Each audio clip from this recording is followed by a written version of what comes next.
പ്രവാസ ലോകത്തെ വാർത്തകളും വിശേഷങ്ങളും അതുപോലെ മാറി മാറി വരുന്ന നിയമങ്ങളും നേരത്തെ അറിയാൻ ഈ ചാനൽ സബ്സ്ക്രൈബ് ചെയ്യൂ. അടുത്തുള്ള ബെല്ലൈക്കൺ എനേബിൾ ചെയ്യാൻ മറക്കേണ്ട. നമസ്കാരം. ഒമാൻ വാർത്തകളിലേക്ക് സ്വാഗതം. ഇന്ന് 2025 മാർച്ച് 17 തിങ്കൾ. പ്രധാന വാർത്തകൾ. ഇഫ്താറിന് തൊട്ടുമുമ്പുള്ള ഷോപ്പിംഗ്. വാണിജ്യ സ്ഥാപനങ്ങളിൽ തിരക്കിന് വഴിയൊരുക്കുന്നു. വൈകുന്നേരം 5 മണിക്ക് ശേഷം വലിയ തിരക്കാണ് ചെറുകിട സ്ഥാപനങ്ങൾ മുതൽ ഹൈപ്പർ മാർക്കറ്റുകളിൽ വരെ കാണുന്നത്. ജോലി കഴിഞ്ഞ് വീട്ടിലേക്ക് മടങ്ങുന്നവരും വീട്ടിലെത്തി ഇഫ്താറിന് ആവശ്യമായ സാധനങ്ങൾ മറന്നവരുമെല്ലാമാണ് 5 മണിക്ക് ശേഷവും വാണിജ്യ സ്ഥാപനങ്ങളിൽ എത്തുന്നത്. ബാങ്കിന് നിമിഷങ്ങൾക്ക് മുമ്പാകും ചിലപ്പോൾ ആളുകൾ എത്തുന്നത്. അത്യാവശ്യ സാധനങ്ങൾ തേടിയാണ് ആളുകൾ എത്തുന്നത്. ഇതിനാൽ തന്നെ ഉപഭോക്താക്കൾ സാധനങ്ങൾ എല്ലാം എടുത്തു മടങ്ങുന്നതുവരെ കാത്തിരിക്കുകയാണ് വ്യാപാരികൾ. എന്നാൽ ഈ സമയങ്ങളിലെ തിരക്ക് ഇഫ്താറിന് കട അടയ്ക്കാനിരിക്കുന്ന വ്യാപാരികൾക്കും തിരിച്ചടിയാണ്. ഗതാഗതക്കുരുക്കും വാണിജ്യ സ്ഥാപനങ്ങളിലെ ആൾക്കൂട്ടവും ഒഴിവാക്കുന്നതിന് മറ്റു സമയങ്ങൾ തിരഞ്ഞെടുത്ത് മുൻകൂട്ടി ഷോപ്പിംഗ് നടത്തണം. വാണിജ്യ സ്ഥാപനങ്ങളിൽ ജീവനക്കാർ ഇഫ്താറിന് ഒരുക്കങ്ങൾക്കായി താമസ സ്ഥലങ്ങളിലേക്ക് മടങ്ങുന്നതിനാൽ കൗണ്ടറുകളിൽ അടക്കം ആളുകൾ കുറയുന്നു. നീണ്ട വരിയാണ് ചില സ്ഥാപനങ്ങളിൽ കഴിഞ്ഞ ദിവസങ്ങളിൽ ഉണ്ടായത്. ചില കട ഉടമകൾ ജീവനക്കാർക്ക് കടകളിൽ തന്നെ ഇഫ്താർ സൗകര്യവും ഒരുക്കുന്നുണ്ട്. വൈകുന്നേരങ്ങളിൽ തിരക്കിട്ട് ഷോപ്പിംഗിന് ഇറങ്ങുന്നവർ പലപ്പോഴും അപകടങ്ങളും സൃഷ്ടിക്കാറുണ്ട്. അമിത വേഗതയിലും അലക്ഷ്യമായും വാഹനമോടിച്ച് ലക്ഷ്യസ്ഥാനത്തെത്താൻ ശ്രമിക്കുന്നവരാണ് അപകടങ്ങൾക്ക് കാരണക്കാരാകുന്നത്. ഇത് ഒഴിവാക്കണമെന്നും അധികൃതർ നിർദ്ദേശിക്കുന്നു. Indian social club Oman Kerala വിഭാഗത്തിന്റെ ഈ വർഷത്തെ ഇഫ്താർ സംഗമം ദാർസയത്തിലെ ISC മൾട്ടി പർപ്പസ് ഹാളിൽ വെച്ച് നടന്നു.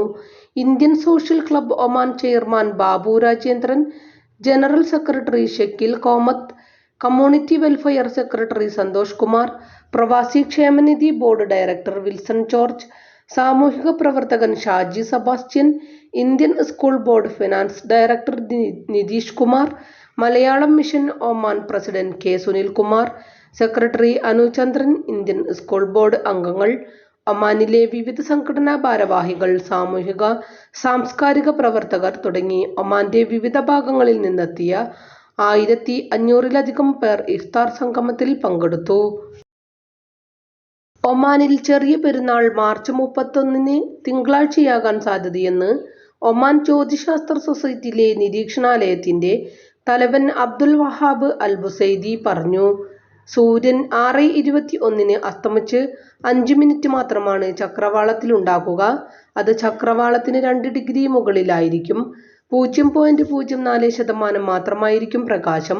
അതിനാൽ ചന്ദ്രനെ മാർച്ച് 29 കാണുന്നത് മിക്കവാറും അസാധ്യമായിരിക്കുമെന്ന് അൽ ബുസൈദി പറഞ്ഞു.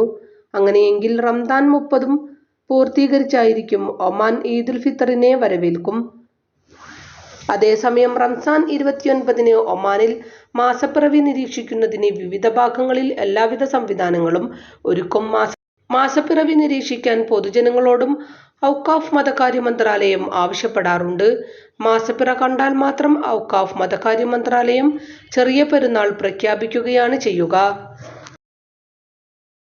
വടക്കൻ ബാത്തിന ഗവർണറേറ്റിൽ നിർമ്മാണത്തിലിരിക്കുന്ന വീടുകളിൽ നാശനഷ്ടങ്ങൾ വരുത്തുകയും വൈദ്യുത കേബിളുകൾ മോഷ്ടിക്കുകയും ചെയ്തതിന് 2 വിദേശികളെ റോയൽ ഒമാൻ പോലീസ് അറസ്റ്റ് ചെയ്തു. വടക്കൻ ബാത്തിന ഗവർണറേറ്റ് പോലീസ് കമാൻഡാണ് പ്രതികളെ പിടികൂടിയത്. നിയമ നടപടികൾ പൂർത്തീകരിച്ചു. ഇത്തിഹാദ് സാറ്റ് റഡാർ ഉപഗ്രഹം വിജയകരമായി വിക്ഷേപിക്കാൻ സാധിച്ചതിന് UAE ഒമാൻ ഗതാഗത ആശയവിനിമയ വിവരസാങ്കേതിക മന്ത്രാലയം അഭിനന്ദിച്ചു. മേഖലയിലെ ബഹിരാകാശ പര്യവേഷണ ശ്രമങ്ങളിലെ സുപ്രധാന കുതിച്ചുചാട്ടമായി ഈ നേട്ടത്തെ മന്ത്രാലയം പ്രശംസിച്ചു.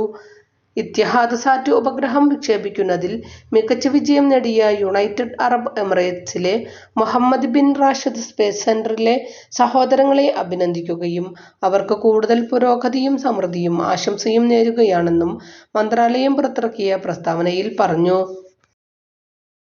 ആമിറാത്ത് ബൗഷർ ചുരം റോഡിൽ ഉയര നിയന്ത്രണ മുന്നറിയിപ്പ് ബോർഡുകൾ സ്ഥാപിക്കാൻ മസ്കത്ത് മുനിസിപ്പാലിറ്റി.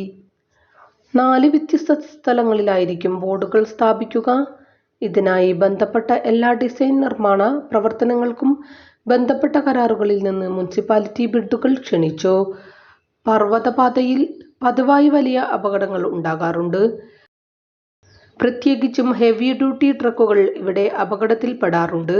അതിനാൽ ആമിറാത്ത് ബൗഷർ വിലായത്തുകളെ ബന്ധിപ്പിച്ച് തുരങ്കപാത പോലുള്ള ഒരു സ്ഥിരം പരിഹാരത്തിനായി പൊതുജനങ്ങളിൽ നിന്ന് ആവശ്യം ഉയർന്നിരുന്നു. തുരങ്ക പദ്ധതിക്കായി ഈ വർഷം അനുബന്ധ ടെൻഡർ പ്രഖ്യാപിക്കും. സർക്കാർ സ്വകാര്യ പങ്കാളിത്തത്തിൽ ഒരുങ്ങുന്ന പദ്ധതിയിൽ മസ്കത്ത് നഗരസഭ, ഗതാഗത, ആശയവിനിമയ, വിവരസാങ്കേതിക മന്ത്രാലയം, ധനകാര്യ മന്ത്രാലയം എന്നീ വിഭാഗങ്ങളും ചേർന്ന് പ്രവർത്തിക്കും. 2.6 കിലോമീറ്ററിലായിരിക്കും തുരങ്കപാതയുടെ നീളം. തലസ്ഥാനത്തെ ഗതാഗത കുരുക്കഴിക്കുന്നതിനും പാത ഗുണകരമാകുമെന്നാണ് അധികൃതർ കണക്കുകൂട്ടുന്നത്. ഒമാനിലെ കുറ്റ്യാടി നിവാസികളുടെ കൂട്ടായ്മയുടെ നേതൃത്വത്തിൽ ഗ്രാൻഡ് ഇഫ്താർ സംഘടിപ്പിച്ചു. റുസൈൽ പാർക്കിൽ നടന്ന സംഗമത്തിൽ സ്ത്രീകളും കുട്ടികളും അടക്കം നിരവധി പേർ പങ്കെടുത്തു. പരിപാടിക്ക് കെ.ടി. കുഞ്ഞബ്ദുള്ള, മുനീർ തളിയിൽ, അഹമ്മദ് ചത്തോത്ത്, നസീർ കമ്പനി, ജസീൽ കുറ്റ്യാടി, മറ്റു കോർ കമ്മിറ്റി അംഗങ്ങളും നേതൃത്വം നൽകി. ഇതോടുകൂടി ഇന്നത്തെ വാർത്തകളും വിശേഷങ്ങളും ഇവിടെ അവസാനിക്കുന്നു. കൂടുതൽ വാർത്തകളും വിശേഷങ്ങളുമായി നാളെ കാണാം. നന്ദി, നമസ്കാരം.